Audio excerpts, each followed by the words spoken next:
hello, good afternoon, everyone, and welcome to the Africam show in partnership with explore.org. My name is Amy, and I will be with you for the show today. I'm very excited to be here. It's been a little while, and it's so good to have you all hopping on to join us for the show. Andy, you say, have a wonderful day, everyone, and enjoy the wild. Well, we most certainly are. We'll be starting off here in Kenya, and there is a tortoise that is slowly on the move. I always find it interesting that tortoises are never quite as slow as you think they are. A snail is slow, but a tortoise can actually move quite quickly if you need it to. Amber, hello to you. You are waving hello with a coffee and a blueberry muffin. Sounds delicious.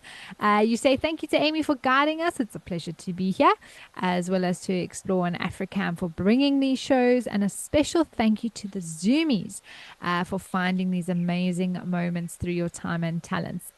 Exactly. Amber, I couldn't have said it better myself, really. That is so true. And we do thank all of the Zoomies, as well as those who help to bring the show to you all. It is a wonderful initiative, and it's great to be able to guide you through it for the afternoon. Jean, you are saying good morning from Seattle, the land of coffee. Um, Jean, I don't want to get into coffee politics with you this afternoon, but I do know that in South Africa there is a coffee chain called Seattle, and I believe it's called that because Seattle is quite a prominent coffee city, but it does make delicious coffee. So if that's anything to go by, I hear you on Seattle being the land of coffee. Karoo, you've got milk and apple slices. That sounds delicious. Bridget, you say, hi, Amy. It's lovely to have you all with us. It's always fun on the Africam show. And thank you to all of you for joining in with me. I love to hear about your drinks and snacks for the show. I don't have anything too exciting with me. I do talk quite a bit, so it's not often time to even have any of my snack, even if I did have one. Oh, I could hear that there was maybe some guinea fowl on the way. Oh, not just a guinea fowl, but there is an ellie arriving. Rather large elephant bull coming for an afternoon drink.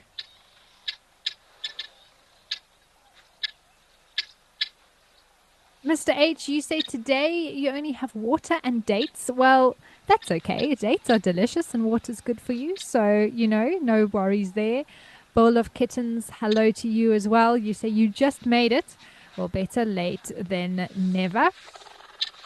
Jan or Jan, hello to you for joining us. And I hope that you enjoy the show today.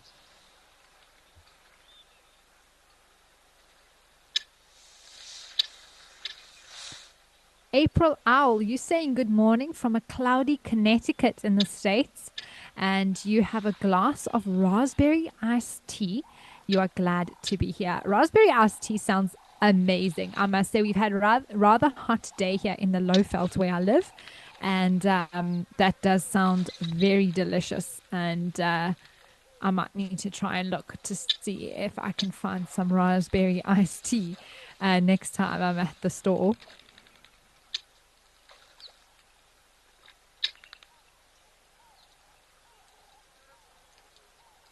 But isn't this scene just stunning? I mean, this sort of time in the afternoon is when game drives are usually heading out, and it's that perfect time where the heat is starting to dissipate, especially now. Well, in the low felt anyways, a little bit of change of season happening, and you've got the afternoon light, which becomes perfect for taking photographs.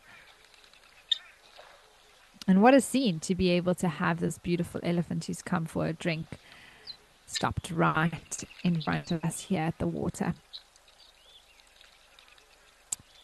Bob, hi. You say good day, Amy, from a rainy Kalamazoo. I I don't think I would ever say I miss the rain. I think later on in the dry season, maybe I'll wish for the rain. But I'm very grateful to have had a little bit less rain. I must say, in the Lowveld, we needed it, and it came in bucket loads. But I'm very glad that I don't have to get drenched out on a game drive. It's all fun and games, and we do enjoy it. But there comes a point where you just have run out of dry socks, and you just are longing for a pair of dry socks. And that's when you know, okay, the rain could stop now. Tammy, hello to you. Lovely to have you with us. Casper, you say hello, Amy, and all from Milwaukee. You have got hot coffee and ready for the show. Casper almost ready for the snow, which is also a great thing to have hot coffee in. But no snow here except on Mount Kilimanjaro, which we can't see at the moment. It's clouded over.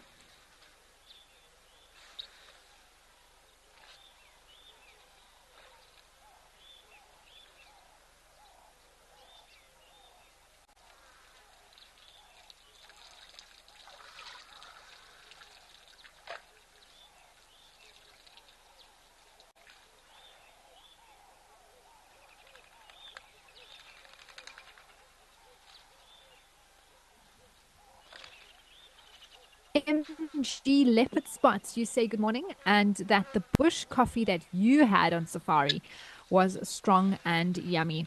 Yes, you can be sure that when going out, especially on a morning game drive, there will be coffee on offer.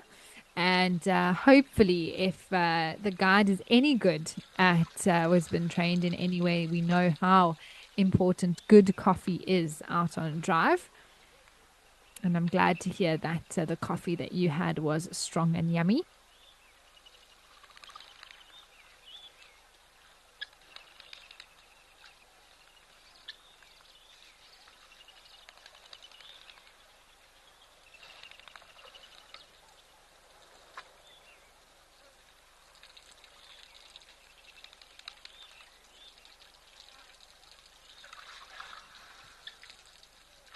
Now, there's no way of telling exactly how long this elephant will be here at this waterhole for. I mean, they can drink a lot of water every day if they want to. I mean, an elephant of this size could be well over 100 liters, even closer to 200, depending on the season, how hot it is, and that all of those factors come into play. But also, it depends how much water he's putting into his trunk at a time. There's a bit of debate as to how much liquid the trunk can actually hold. Um, some say around 10 liters if they wanted to fill it completely. Others say only as much as five. I do think, of course, it matters how big the elephant is. But generally, I don't think they're filling their trunk completely. So maybe they're only sucking up 1 or 2 liters at a time because they've got all the time in the world to stand here and enjoy a drink.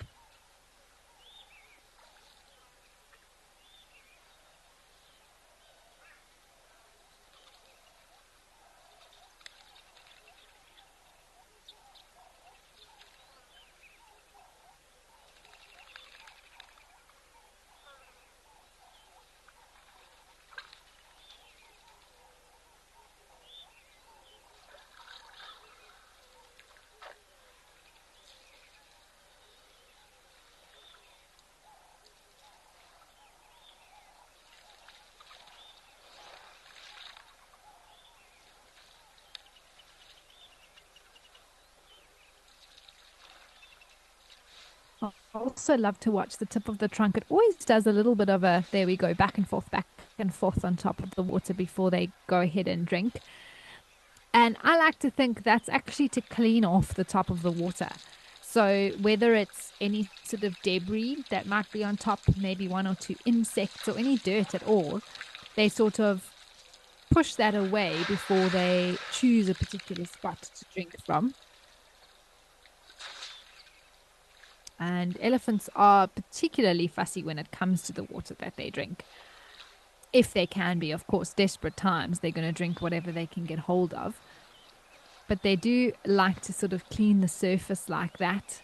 But at least that's what it looks like they're doing before they slurp up their next mouthful.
I also find this is a common time for guinea fowl to come out. It looks like these are all helmeted guinea fowl, the same species that we see down in southern Africa with the sort of red and blue around the face.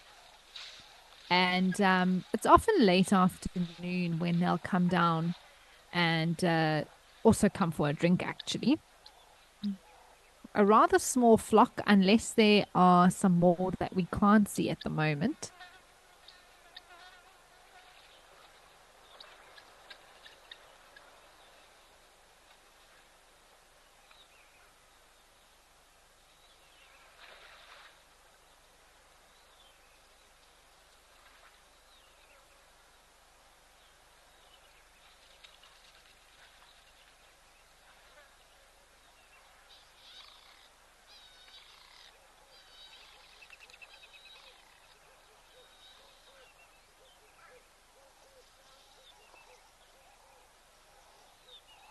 Right, apparently there is an elephant at Elephant Pan, so we might head over there.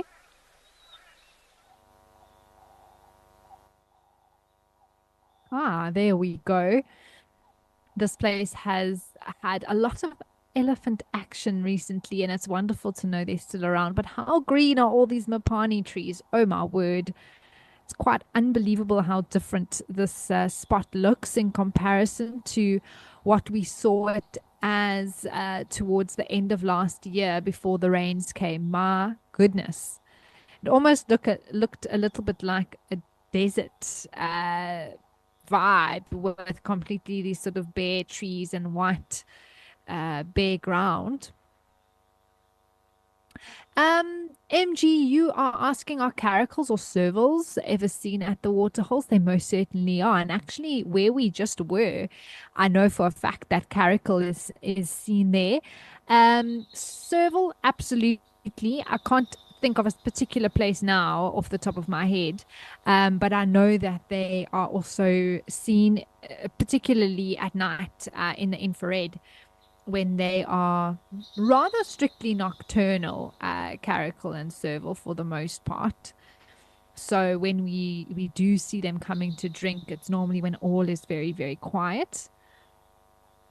Oh, there's a whole bunch of Egyptian goslings. I think they're Egyptian goslings, running with mom or dad to the water there.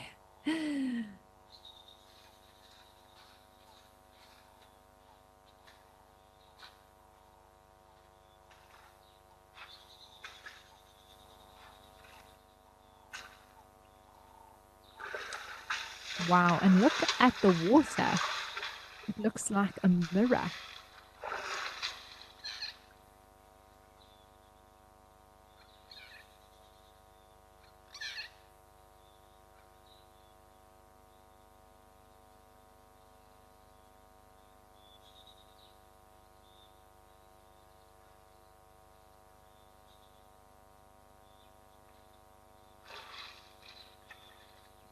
I don't know what's up with this elephant. It just walked here, had a little bit of a look around, and then left.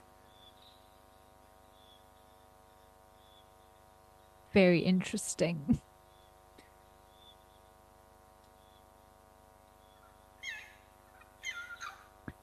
Peru, you are just commenting about what I was saying about the guinea fowl earlier, and that you've only seen the helmeted species at El Doño, and the vulturine would be wonderful to see as well. I agree. I haven't seen that on the cameras either, as of yet, but it would be very cool to see them. They are also so unique, but special. It would be special to see them as well.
Well, here we have a kudu that's also popped up. It looks like a younger one. Those horns aren't too big just yet. Oh, and that elephant gave a little bit of a head shake, and that kudu disappeared very quickly.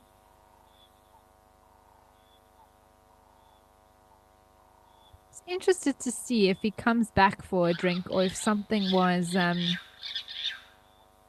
not sure why he turned away. Maybe something bothered him that he didn't feel comfortable to stay and had to move and come back again. There we go.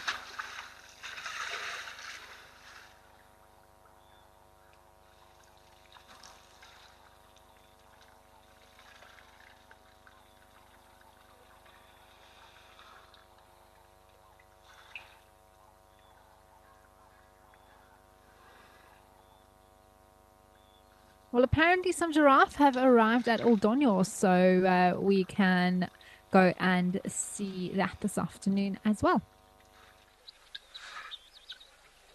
There we go. It's always nice to have a bit of variety. Oh, and more guinea fowl have definitely popped out too.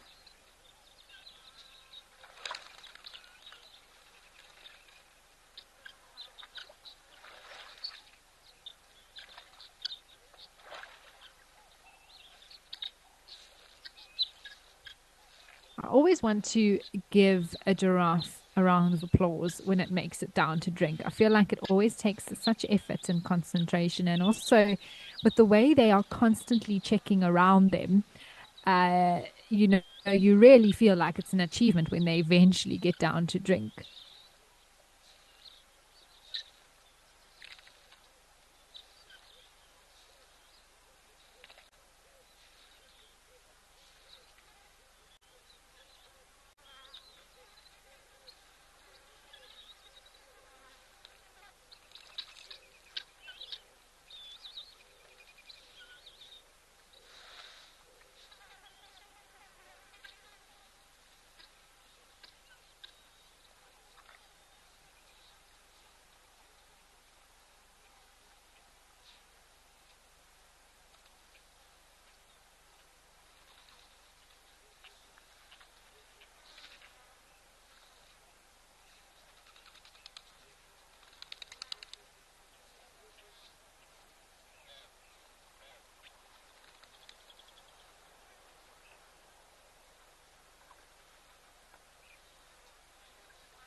Oh, there's a zebra.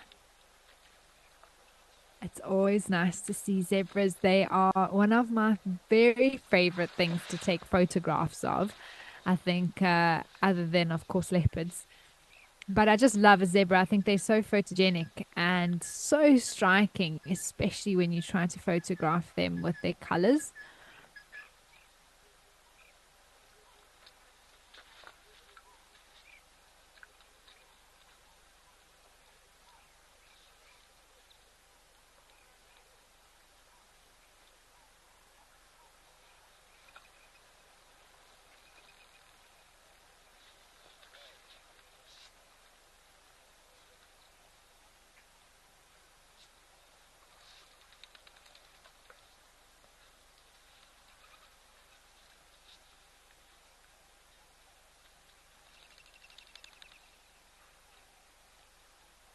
But I do love the afternoons here at Oldonyo. This time of day is so pretty. The lighting just it transforms this whole waterhole, I think. The way the animals catch well, the sun isn't quite setting yet, but it definitely has that softer, subtle glow that it places on the wildlife here at this time. Karoo, yes, these helmeted guinea fowls have been very talkative today.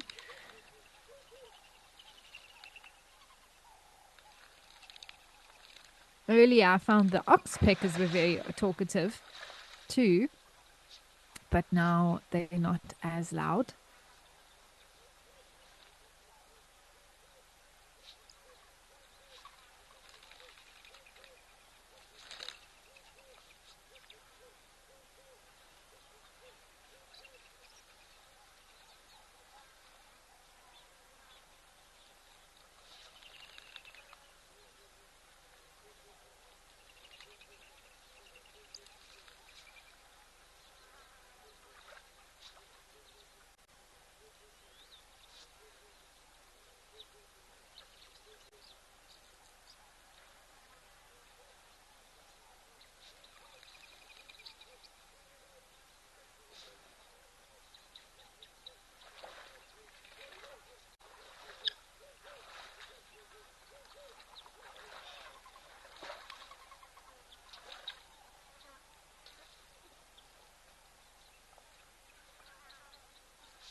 The giraffes always come up with such gusto, I think would be the word.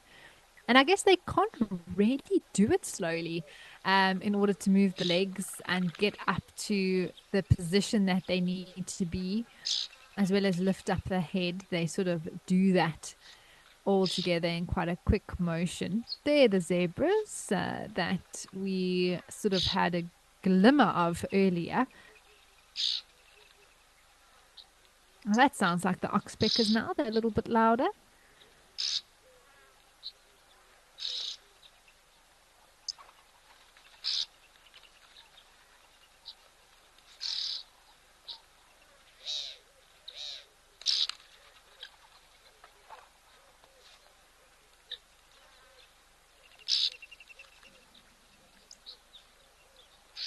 I love when a group of zebras come to drink and they all sort of line up next to each other.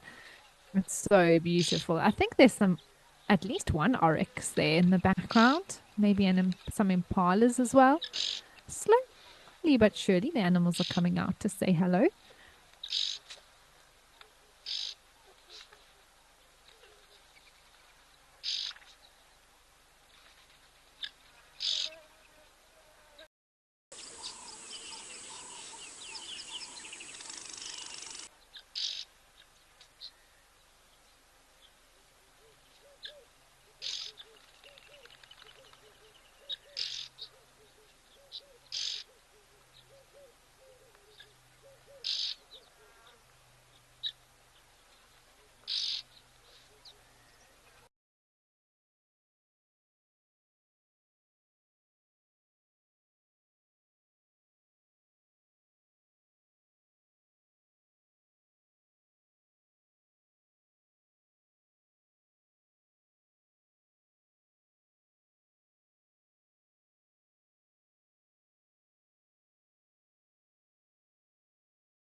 I do apologize for that, everyone. We've just lost over here to Well, I think we were at Lentor, and this is a beautiful scene here as well.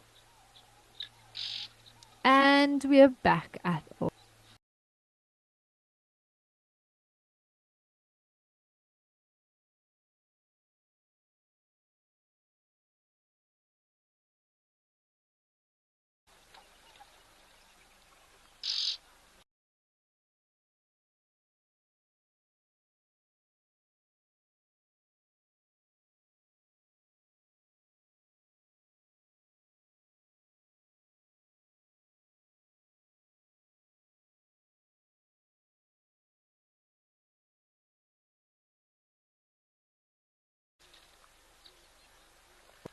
there. We have zoomed in a little bit more, and you can see these helmeted guinea fowl, the bit of blue around the face, those beautiful white spots on the body. You can't actually see them from a distance, but on a closer inspection, they become quite obvious, and the rest of the flock is definitely arriving now. Beautiful zebra, oryx, and the impala further back.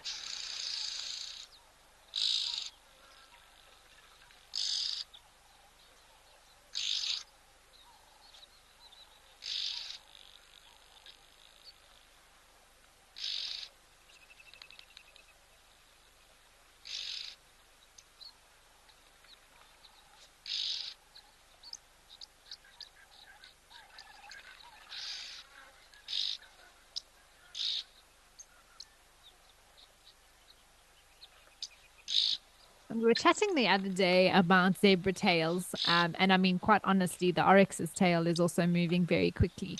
But how conscious are they of a tail swishing like that? You know, is it sort of this instinctual thing that they don't really? It's almost like breathing, you know, that it just happens. But I do think they have to make that muscle work in order to do it and consciously think about it. But it's so second nature that it doesn't require much effort to keep that tail going. Oh, hello, boy. This is a treat.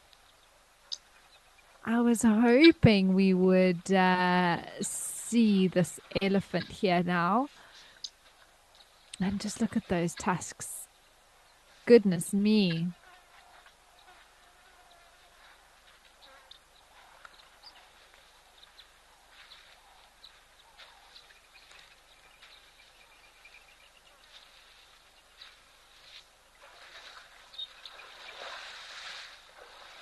His presence is so commanding. I mean, this giraffe isn't running away, but it's a large male. You know, it's not a small giraffe by any stretch. Just look at that angle. That is so cool. Wow. Wow, that is awesome.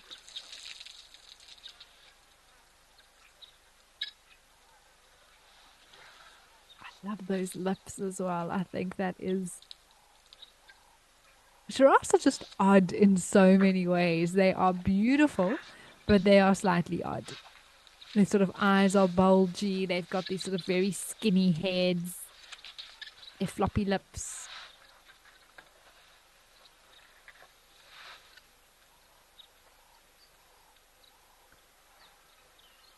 But wow, how magnificent is this elephant bull? I mean, I believe this is 1 ton, and I don't think he had made an appearance yet today here at this spot. So it's lovely to see him, you know, coming out and saying hello this afternoon.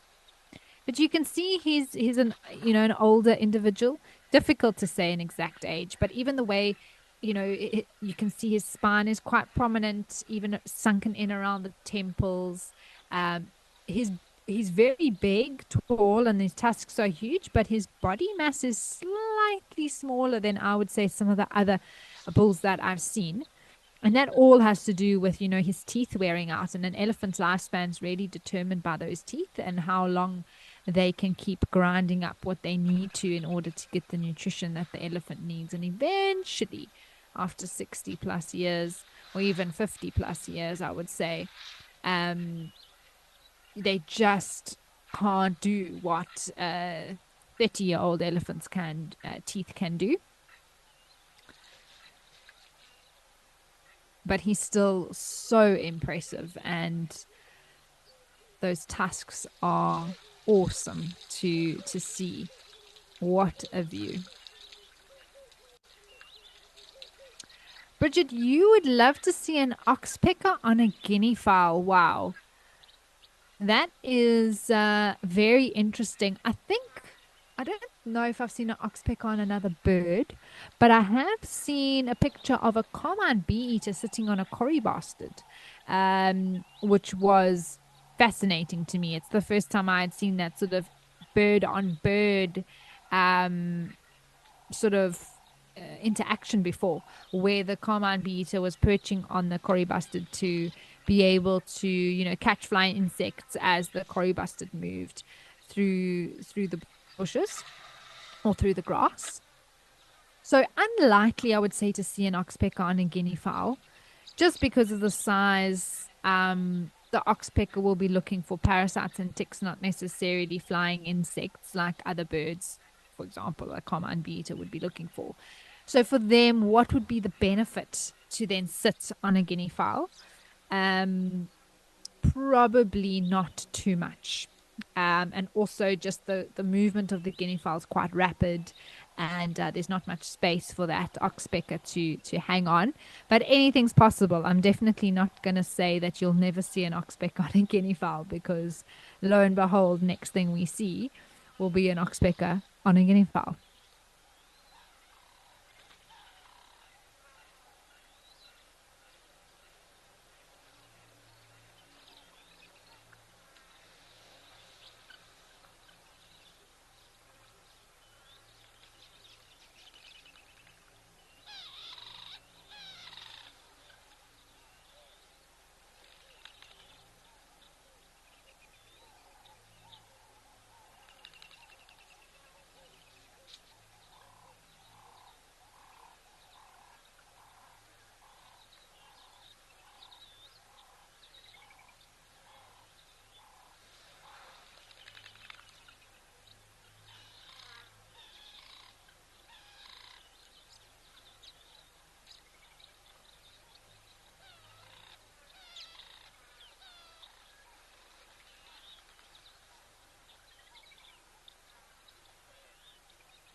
April, you say, wow, longest tusks I have ever seen. They do come to for most people, I think, would be one of the longest sets of tusks that they've ever seen.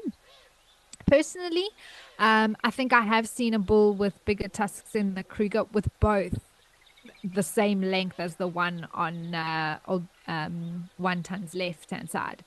So, in that way, but personally, to have seen a bull with tusks bigger, but still, these are really impressive. And wow, just so striking. I mean, he is, they are unbelievably huge in comparison to the other bulls we see. Yeah, without a doubt.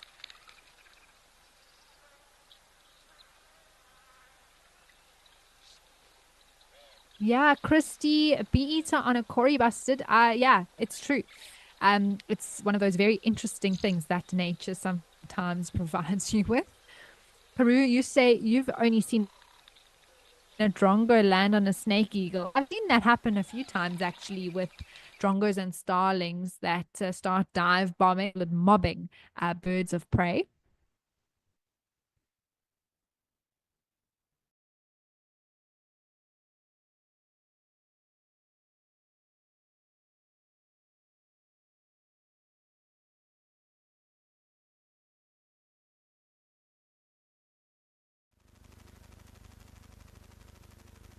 I do apologize there for losing those feeds, everyone. I'm sure we'll get it all sorted as soon as possible. But for now, we are at the beautiful Lentor, a peaceful scene here as always. But as I was saying, seeing those birds that love to mob birds of prey, definitely drongos on snake eagles, even sometimes fish eagles, African hawk eagles, many of them, Warburg's eagles, tawny eagle, even as well, often get pestered by things like drongos and starlings.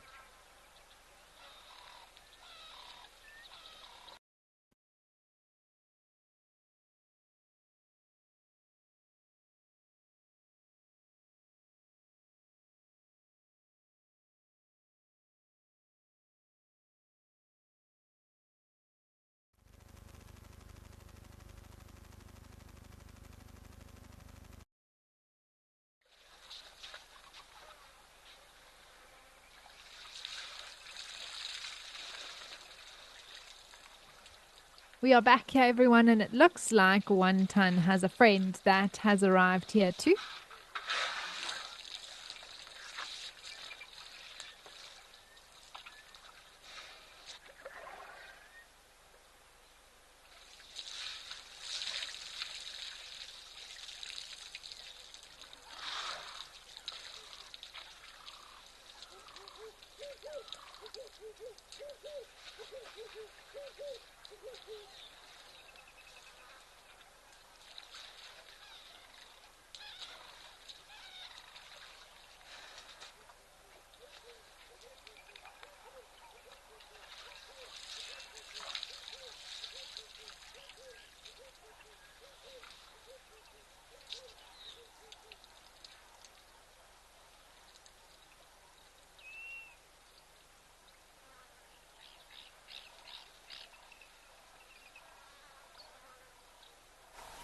And this is exactly what I was just mentioning about the tusk size. I mean, you can just see why that bull on the left is called a tusker or even a super tusker, because in comparison to this bull on the right, yeah, there really is no comparison at all, is there?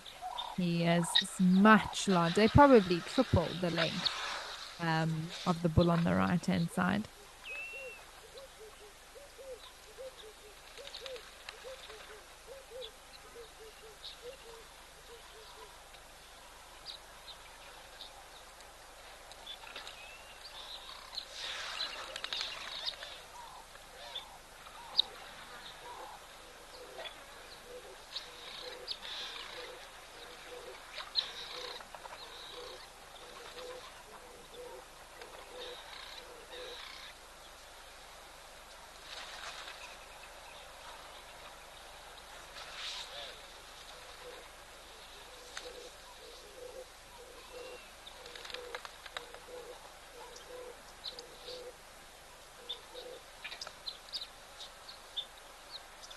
And generally speaking, when it comes to the likes of elephant bulls and developing tusks like One Ton there on the left, it generally is something that happens within the last sort of 20 years, I would say, of their life, where they really, those tusks really start to get nice and long and thick.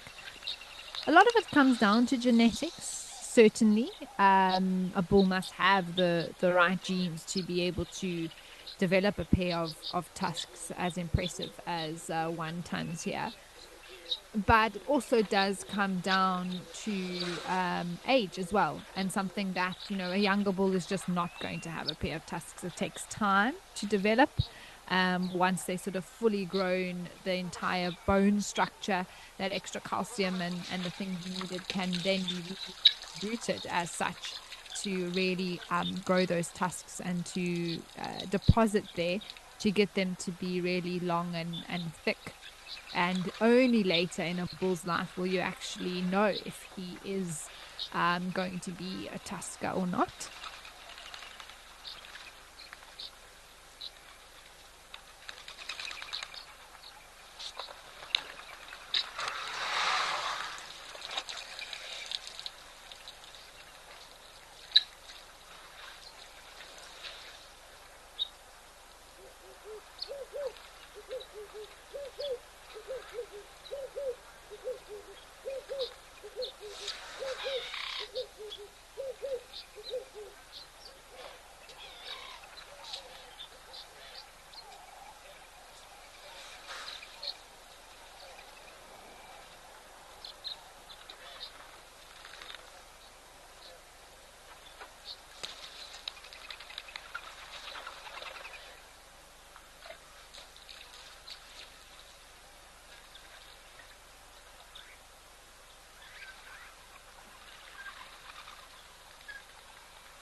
Wow, Bridget, that is amazing. You say that a few years ago you saw a peregrine falcon snatch a dove right in front of you.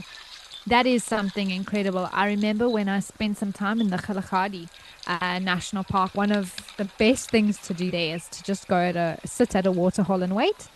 And I remember we saw a red-necked falcon snatch a dove. That was incredible.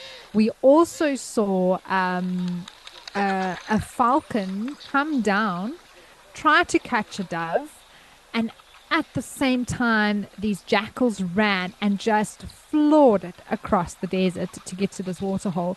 And the one actually caught the dove, which was remarkable. So I know exactly what you're talking about. And it is one of the most thrilling things. You cannot believe what your eyes are seeing when a bird of prey snatches a smaller bird like that.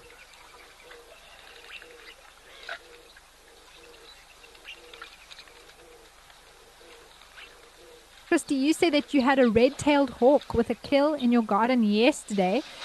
You did manage to get a terrible picture on your phone. Well, at least you got the picture. There are so many bird sightings that I just couldn't manage to get with a phone or a camera because they happen so quickly.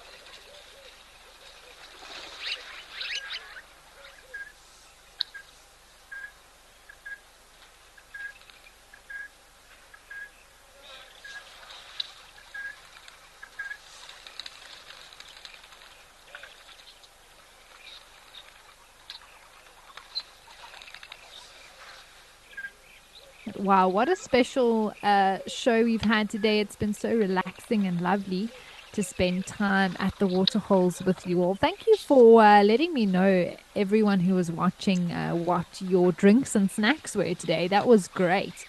I really enjoyed hearing from you all. It always makes me hungry, and now I need to go get my own snacks because I'm thinking of raspberry iced tea and blueberry muffins.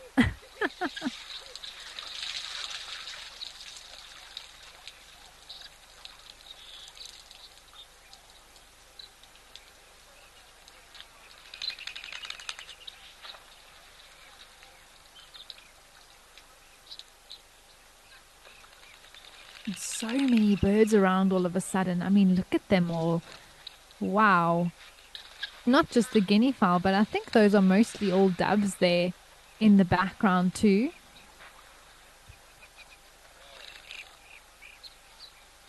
Clearly, this is their time when they come down to have a drink or something like that.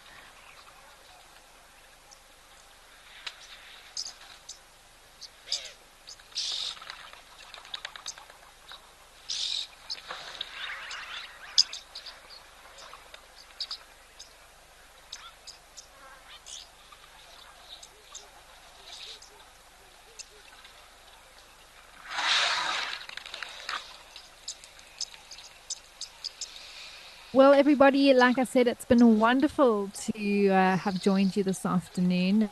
And what a treat to see One Ton, the elephant bull himself, out here. It's been very relaxing to be with you.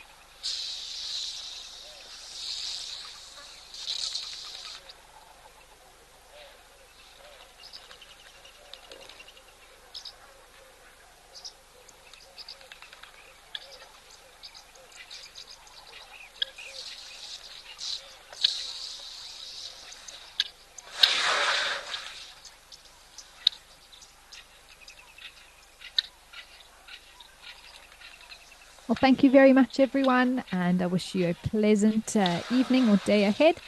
And enjoy. Goodbye for now.